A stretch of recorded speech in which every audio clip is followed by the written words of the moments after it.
Welcome to NextBeat, where we give you quick breakdowns of things you might have missed in the last week in gaming, film and TV, music, and the arts. Let's dive in. I'm Evan, and thanks for joining us for episode 15 of NextBeat here on MindMine. People, businesses, and events all around the world are being impacted by the coronavirus.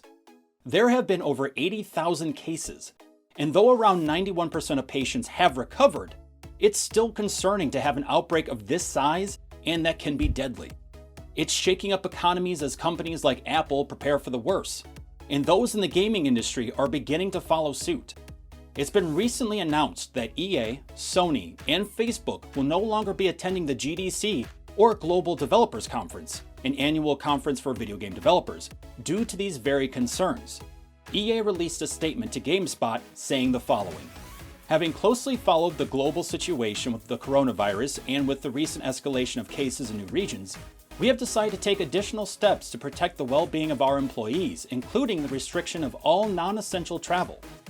As a result, we are also canceling our official participation at GDC and limiting attendance to other events. Even though the GDC made a statement to inform everyone of the precautions they're taking, I wouldn't be surprised if we saw a few other companies back away from GDC and even E3. And I'm sure if any cancellations happen with E3, you'll be able to find all of that information leaked by their own website. There comes a point where you start to wonder if someone in gaming is looking at that classic Titanic meme as a goal. Some of our favorite IPs can sometimes take more than just a few years for their next installment. Baldurs Gate is definitely not the exception to this, as it's been 20 years and we're now hearing announcements from Hasbro and Larian Studios on a Baldurs Gate 3. The worldwide reveal announcement video was released on YouTube, and the link can be found in the description of this video. Baldurs Gate 3 is slated for an early access launch on Steam sometime in 2020.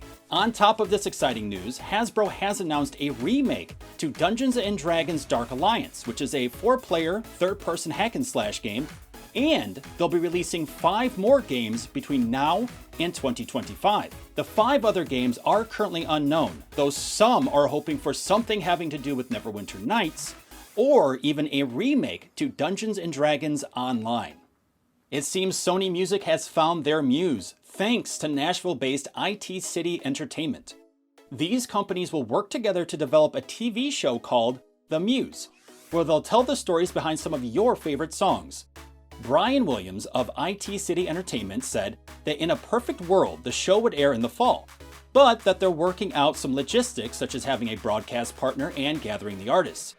They're currently aiming to have some of the production be in Nashville and hope to also highlight some of the talented Nashville artists. Hopefully, we'll get some more updates as we get closer to the fall. It seems like Kendrick Lamar and The Weeknd may be looking for some thoughts and prayers due to their song Pray For Me that was featured on the Black Panther soundtrack. It comes to light that a Brooklyn-based rock band, Yesayer, is claiming that the two artists took material from their 2007 song Sunrise. According to documents obtained by TMZ, there's a distinctive choral performance that was slightly modified and used in the production of Pray For Me up to 8 different times throughout the track.